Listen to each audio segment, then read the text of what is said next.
NRC CA വിഷയങ്ങളൊക്കെ ഉണ്ടായ സമയത്ത് ഇതേപോലെ നിയമപ്രശ്നങ്ങളും കാര്യങ്ങളും ഉണ്ടായിരുന്നു. പക്ഷെ അതിനെതിരെ ഈ ശക്തമായ ഭാഷയിൽ എതിർക്കുകയും ശക്തമായ ഭാഷ സംസാരിക്കുകയാണ് ചെയ്തത്. പക്ഷേ PMC വിഷയത്തിൽ അങ്ങനെയല്ല കാണുന്നത്.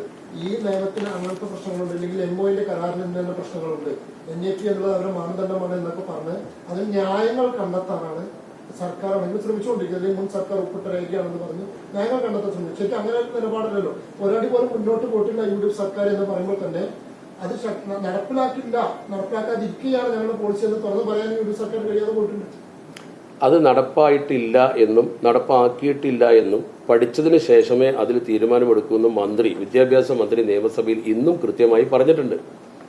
മറ്റുള്ളവർ അത് നടപ്പാക്കുന്നതിന് വേണ്ടി വിദ്യാർത്ഥികളുടെ ഭാവിക്ക് വേണ്ടിയാണെന്ന് ലേഖനം വരെ എഴുതുകയുണ്ടായി. NRC പോലെയല്ലത്. NRC കേന്ദ്രം ഒരു നിയമം ഉണ്ടാക്കി കൊണ്ടുവന്ന് നമ്മുടെ രാജ്യത്ത് നടപ്പാക്കാൻ ശ്രമിച്ചപ്പോൾ അത് രാജ്യത്തെ ജനങ്ങളെ, പൗരന്മാരെ തരംതിരിക്കുന്ന തരത്തിലായപ്പോൾ എല്ലാവരും അതിൽ പ്രതികരിച്ചു.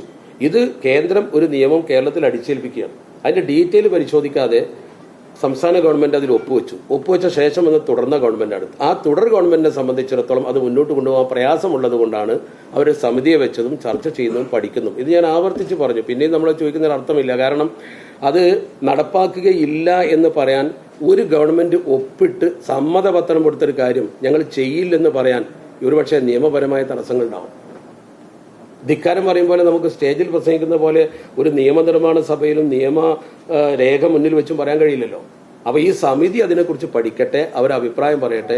എന്തൊക്കെ വന്നാലും ശരി, വിദ്യാഭ്യാസ രംഗത്തെ കാവ്യവൽക്കരണത്തെ ജാതി മതഭേദമന്യേ കേരളത്തിലെ ജനങ്ങൾ എതിർക്കുമെന്നത് നമുക്ക് ബോധ്യപ്പെട്ട കാര്യമാണ്. അവിടെ ജാതിയില്ല, മതവുമില്ല, എല്ലാവരും ഒന്നിച്ചു നിൽക്കണം എന്നാണ് നമ്മൾ ആഗ്രഹിക്കുന്നത്.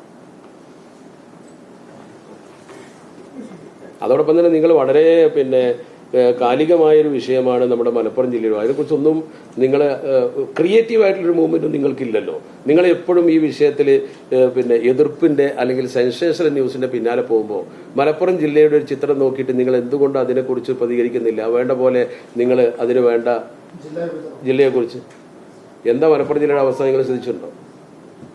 എന്താ നിങ്ങൾ പറയാത്തെ? കമ്മിറ്റി വെച്ചാൽ പോരല്ല. അതിനെക്കുറിച്ച് നിങ്ങൾ കൂടുതൽ പറയുന്നില്ലല്ലോ. കാരണം ഇത് എത്രയോ മുമ്പ് നടപ്പാക്കേണ്ടല്ലേ. എന്റെ വ്യക്തിപരമായ അഭിപ്രായം, അല്ലെങ്കിൽ ഇനി സംഘടനാപരമായ അഭിപ്രായമാണെങ്കിലും ആര് പറയുകയാണെങ്കിലും, ഒരു പ്രദേശം വികസിക്കാൻ ആവശ്യമായ കാര്യത്തിന്റെ ഭാഗമായി ഒരു ജില്ല വിഭജിക്കാൻ നമ്മൾ ആവശ്യപ്പെടുമ്പോൾ ഒരു ക്രൈറ്റീരിയ, എന്തിനൊരു ക്രൈറ്റീരിയ ഉണ്ടല്ലോ, ഒരു മാനദണ്ഡം. 3 മാനദണ്ഡങ്ങളാണ് ഞാൻ മനസ്സിലാക്കിയിട്ടുള്ളത്. അതിലൊരു മാനദണ്ഡം ജനസംഖ്യ, രണ്ടാമത്തൊന്ന് ഭൂവിസ്തൃതി, മൂന്നാമത്തൊന്ന് താരതമ്യ പഠനം, മറ്റു ജില്ലകളുമായുള്ള കമ്പാരിസൺ. ഈ 3 കാര്യങ്ങൾ നിങ്ങൾ നോക്കൂ കേരളത്തിലെ. ഇപ്പോൾ ഉദാഹരണമായിട്ട് നമ്മുടെ കേരളത്തിലെ തന്നെ ജില്ല, പത്തനംതിട്ട ജില്ലയിൽ ഏകദേശം 20 ലക്ഷത്തോളം ജനങ്ങളുണ്ട്. കൊല്ലം ജില്ലയിൽ 27 ലക്ഷത്തോളം ജനങ്ങളുണ്ട്. കോട്ടയം ജില്ലയിൽ 20 ലക്ഷത്തോളം ജനങ്ങളുണ്ട്. ഏറ്റവും ജനസംഖ്യ കുറഞ്ഞ 3 ജില്ലകൾ പറഞ്ഞു എന്നേ ഉള്ളൂ.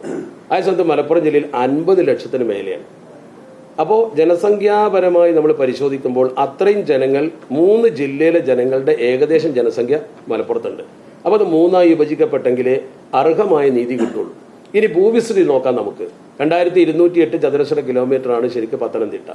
2491 ചതുരശ്ര കിലോമീറ്ററാണ് കൊല്ലം. 2208 ചതുരശ്ര കിലോമീറ്ററാണ് കോട്ടയം. 3550 ചതുരശ്ര കിലോമീറ്ററാണ് മലപ്പുറം. അപ്പോൾ ഭൂവിസ്തൃതിപരമായും അതല്ലെങ്കിൽ ജനസംഖ്യാപരമായും ശരിക്കും ജില്ല വിഭജിക്കേണ്ട സമയം കഴിഞ്ഞിട്ടുണ്ട്. ക്രമീകരണം ഏർപ്പെടുത്തണം. ആരോഗ്യ രംഗത്തും വിദ്യാഭ്യാസ രംഗത്തും സൗകര്യം വേണമെന്നതാണ് ഒരു ജില്ലയുടെ അല്ലെങ്കിൽ ഒരു ജനതയുടെ അടിസ്ഥാന ആവശ്യം. +2 സീറ്റ് കുറവാണ് വിദ്യാഭ്യാസ രംഗത്ത്. നിങ്ങൾക്കറിയാം, ഞാൻ കണക്ക് പറയണ്ട. അതുപോലെ തന്നെ ഇപ്പോൾ നമ്മുടെ കേരളത്തിൽ നടക്കും. ഇപ്പോൾ മറ്റൊരു ജില്ലയിൽ നൽകുന്നതിന് നമുക്ക് യാതൊരു വിരോധമല്ല. ആലപ്പുഴ ജില്ലയിൽ വണ്ടാനത്ത് മെഡിക്കൽ കോളേജ് ഉണ്ട്. അതിന്റെ കിലോമീറ്ററുകൾ അപ്പുറത്താണ് ശരിക്ക് ഒരു ഹരിപ്പാട് ഒരു മെഡിക്കൽ കോളേജിന് നിർദ്ദേശം വന്നിട്ടുള്ളത്. നല്ലതാണ്, ഏറ്റവും നല്ലതാണ്, സ്വാഗതം ചെയ്യുന്നു. പക്ഷേ അതേ സ്ഥാനത്ത് മഞ്ചേരി മെഡിക്കൽ കോളേജിന്റെ അവസ്ഥ നിങ്ങളൊന്ന് പരിശോധിക്കണം. ജനങ്ങളിൽ നിന്ന് ഫണ്ട് പിരിച്ചാണ് മഞ്ചേരി മെഡിക്കൽ കോളേജ് സ്ഥാപിച്ചത്. ഇന്ത്യൻ പബ്ലിക് ഹെൽത്ത് സ്റ്റാൻഡേർഡ്സിന്റെ കണക്കനുസരിച്ച് ഓരോ 10 ലക്ഷം ജനങ്ങൾക്കും ജില്ലാ ആശുപത്രിയിൽ 300 കിടക്കകളുമാണ്. നേരെ മറിച്ച് മലപ്പുറത്തോ 2017 സെൻസസ് അടിസ്ഥാനമാക്കി നമ്മൾ പരിശോധിച്ചാൽ മലപ്പുറം ജില്ലയിൽ 250 കിടക്കകളേ ഉള്ളൂ ഈ സ്ഥാനത്ത്. അതേസമയത്ത് മഞ്ചേരി 2013 സ്ഥാപിച്ച മെഡിക്കൽ കോളേജിൽ ഉദ്യോഗസ്ഥർ കുറവാണ്, ജോലിക്കാർ കുറവാണ്. തിരുവനന്തപുരത്തൊക്കെ 98, കോട്ടയത്ത് 57, ആലപ്പുഴയിൽ 61 ലാബ് ടെക്നീഷ്യന്മാരുള്ളപ്പോൾ മഞ്ചേരി മെഡിക്കൽ കോളേജ് 8 ലാബ് ടെക്നീഷ്യന്മാരാണ്. നിങ്ങൾ ആലോചിക്കണം, ജീവനക്കാർ 436 പേരും താൽക്കാലിക ജീവനക്കാരാണ്. അത് ശരിക്കും വലിയ ഫണ്ട് ഉപയോഗിച്ചുകൊണ്ട് മറ്റ് പ്രദേശങ്ങളിലൊക്കെ വികസനം നടക്കുമ്പോൾ മലപ്പുറത്തും ആ നീതി കിട്ടണമെന്നേ നമ്മൾ പറയുന്നുള്ളൂ. അത് മലപ്പുറം എന്ന് പറയുമ്പോഴേക്കും അതൊരു കമ്മ്യൂണിറ്റിയുടെ മാത്രം ജില്ലയല്ല, എല്ലാ വിഭാഗം ജനങ്ങളും സൗഹൃദത്തോടെ ജീവിക്കുന്ന ജില്ലയാണ്. നമ്മുടെ കേരളത്തിലെ എല്ലാ ജില്ലയും വികസിക്കണം. ആ ഒരു വികസന കാഴ്ചപ്പാട് മലപ്പുറത്തിനും വേണം എന്നേ നമുക്ക് പറയാനുള്ളൂ. അല്ലാതെ നമ്മുടെ ഒരു കാര്യം പറയുമ്പോൾ ട്വിസ്റ്റ് ചെയ്യരുത്. അപ്പോൾ ആളുകളൊക്കെ ട്വിസ്റ്റ് ചെയ്യുന്ന സമയമാണ്. അപ്പം നമ്മൾ പാവപ്പെട്ട ആളുകൾ പോലും ഫുട്ബോൾ കളിക്കുന്നതിന് പകരം പഠിക്കുന്നതിന് പകരം അവർ പ്രശ്നമുണ്ടാക്കി ഫ്ലക്സ് വെച്ച സമയത്ത് നമ്മൾ അതിനെക്കുറിച്ച് പറഞ്ഞു. ആളുകൾ തെറ്റിദ്ധരിച്ചു. നമ്മൾ ഫുട്ബോളിനല്ലേ എതിർത്തത്. ഫുട്ബോളിലൂടെ ഒരു കുട്ടി നേട്ടം കൈവരിച്ചാൽ ആ കുട്ടിക്ക് ഗ്രേസ് മാർക്ക് കിട്ടും, വലിയ ക്ലബ്ബുകൾ അവനെ കൊണ്ടുപോകും, വലിയ കമ്പനിയിൽ ജോലി കിട്ടും, ധാരാളം പണം കിട്ടും. കളിക്കട്ടെ പഠിക്കട്ടെ, അതിനെന്താ പ്രശ്നം? പക്ഷെ അതിന്റെ പേരിൽ കളിക്കാനും പഠിക്കാനും നിൽക്കാത്ത കുറച്ച് ആളുകൾ വെറുതെ ഈ ഫ്ലക്സ് വെച്ച് അമിതമായ വ്യയം ഉണ്ടാക്കുന്നതിനെ മാത്രമാണ് നമ്മൾ പറഞ്ഞത്. അത് ടെസ്റ്റ് ചെയ്യപ്പെട്ടു. എന്നാൽ അഭിനന്ദനങ്ങൾ ധാരാളം ലഭിക്കുകയും ചെയ്തു. നിങ്ങൾക്കറിയാലോ. അപ്പൊ ഇതാണ് നമ്മുടെ സമൂഹം. അപ്പോൾ നിങ്ങളും ഇത്തരം വിഷയങ്ങളിൽ ഇപ്പോൾ മലപ്പുറം ജില്ലയിൽ ഇപ്പോൾ മലപ്പുറത്തെ പത്രക്കാരാണ് നിങ്ങൾ. മലപ്പുറത്തിന്റെ നീഡ്സ് എന്തൊക്കെയാണ് നിങ്ങൾക്കറിയാം. നിങ്ങളൊന്ന് ശക്തമായി സ്റ്റോറി ചെയ്യുകയും ആവശ്യപ്പെടുകയും ചെയ്താൽ മീഡിയകളുടെ സ്വാധീനം കൊണ്ട് മലപ്പുറം ജില്ലയിൽ ഈ സൗകര്യം 2 കളക്ടർമാരെങ്കിലും മലപ്പുറത്ത് വന്നാൽ 2 വികസന സാധ്യതകൾ ഉണ്ടാവും. ആ വികസന സാധ്യത മലപ്പുറത്തിന് എന്നോ ആവശ്യമുള്ളതാണ്. അതൊരു പ്രാദേശിക വിഷയമല്ല, അത് കേരളത്തിന്റെയും വികസനത്തിന്റെ ഭാഗമാണ്. അതുപോലെ വേറെ ഏതെങ്കിലും ജില്ലകളിൽ ഇങ്ങനെ ഉണ്ടെങ്കിൽ അതും വികസിക്കട്ടെ. നമ്മൾ അതിനെ അനുകൂലിക്കുന്നു. ഒരു കൂട്ടർക്ക് കിട്ടണം, ഒരു കൂട്ടർക്ക് കിട്ടരുത് എന്നല്ല, എല്ലാം വികസിക്കണമെന്ന നല്ല വിശാല കാഴ്ച, ബ്രോഡ് ഇൻട്രസ്റ്റ്, അതാണ് ഞാൻ പ്രകടിപ്പിക്കുന്നത്. ആ രീതിയിലുള്ള കാഴ്ചപ്പാടിന് നിങ്ങൾ കൂടെ നിൽക്കണമെന്ന അപേക്ഷയാണ് നിങ്ങളോടുള്ളത്. അതാണ് ഞാനും ചോദിക്കുന്നത്. ആരാണ് തടസ്സം?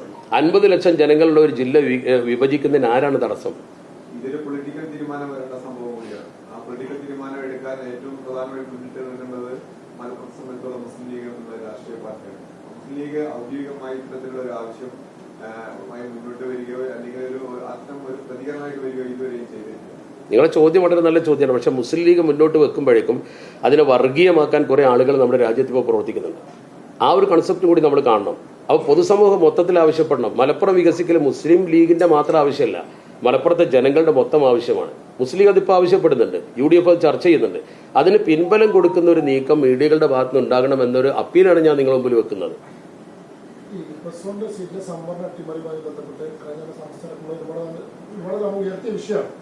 ഇത്തവണ ഈ കമ്മ്യൂണിറ്റി കോട്ടയിലേക്ക് അഡ്മിഷൻ നടത്തുന്നതിന് മുമ്പ് തന്നെ മാനേജ്മെന്റ് അൺഎയ്ഡഡ് കോട്ടയിലേക്ക് അഡ്മിഷൻ നടത്തുക. സ്വാഭാവികമായും കമ്മ്യൂണിറ്റി കോട്ടയിൽ അഡ്മിഷൻ കിട്ടേണ്ട അവസരം ലഭിക്കേണ്ട വിദ്യാർത്ഥികൾ അതിൽ ആശങ്കയോടെ ഈ മാനേജ്മെന്റ് അൺഎയ്ഡഡ് സീറ്റുകളൊക്കെ പോയി അഡ്മിഷൻ എടുത്തുകൊണ്ടിരിക്കും. സ്വാഭാവികമായിട്ട് സംവരണം അട്ടിമറിക്കപ്പെടുകയും ഈ സംവരണം അട്ടിമറിക്കുന്നത് പലപ്പോഴും ഉദ്യോഗസ്ഥന്മാരാണ്. ഗവൺമെന്റ് അറിയുകയോ ഗവൺമെന്റ് അതിൽ ഇടപെടുകയോ ചെയ്യുന്നതിന് മുമ്പ് ഉദ്യോഗസ്ഥന്മാർ എടുക്കുന്ന ചില ജിയോകൾ. ഇപ്പൊ തന്നെ ഒരു ചെറിയ പ്രശ്നം നമ്മുടെ ഓഷ്യൻ യൂണിവേഴ്സിറ്റിയിൽ, അതായത് സമുദ്ര സർവകലാശാലയിൽ ഉണ്ട്. അവിടെ ഒരു കോഴ്സിന് ഫീസിന്റെ ഒരു വിഷയം ഞാനൊരു പോസ്റ്റ് ഇട്ടിരുന്നു, ഇരിക്കട്ടെ. അപ്പോൾ ഈ രീതിയിലുള്ള കാര്യങ്ങൾ ഗവൺമെന്റ് പോലും അറിയാതെ ചില ഉദ്യോഗസ്ഥന്മാർ ഇത്തരം കാര്യങ്ങൾ ചെയ്യുന്നുണ്ട്. അത്തരം കാര്യങ്ങൾ പരിഹരിക്കും എന്ന് ഗവൺമെന്റ് തന്നെ പറയുന്നു. മന്ത്രിയും ആ കാര്യത്തിനെ കുറിച്ച് പറഞ്ഞിട്ടുണ്ട്, പത്രത്തിൽ വാർത്തയുണ്ടായിരുന്നല്ലോ. അപ്പോൾ നമ്മൾ അത്തരം വിഷയങ്ങൾ ശ്രദ്ധയിൽപ്പെടുത്താണ് വേണ്ടത്. പലപ്പോഴും മിനിസ്റ്ററോ ഡിപ്പാർട്ട്മെന്റോ അറിയാതെ, അത് ഇടതുപക്ഷ ഗവൺമെന്റ് കാലത്ത് ഉണ്ടായിരിക്കാം, ഉദ്യോഗസ്ഥന്മാർ ഈ രീതിയിൽ ചെയ്യുന്ന പ്രവർത്തനങ്ങൾ പലപ്പോഴും ഉണ്ടായിട്ടുണ്ട്. അതിന് പ്രോത്സാഹിപ്പിക്കപ്പെടാൻ പാടില്ല. പിൻവാതിൽ നിയമനങ്ങൾ എത്ര കേരളത്തിൽ നടന്നു?